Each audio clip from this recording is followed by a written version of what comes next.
بسم الله الرحمن الرحيم سبح اسم ربك الأعلى الذي خلق فسوى والذي قدر فهدى والذي أخرج المرعى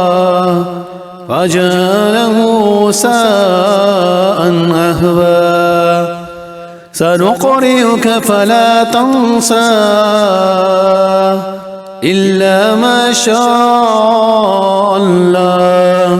إنه يعلم الجهر وما يخفى ونيسرك لليسرى فذكر إن نفعت الذكرى سيذكر من يخشى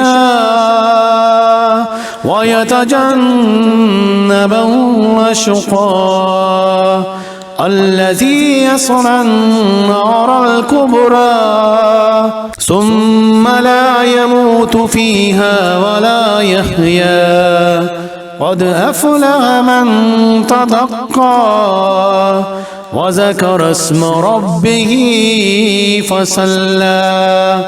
بل تؤثرون الحياة الدنيا والآخرة خير وأبقى إن هذا لفي الصحف الأولى صحف إبراهيم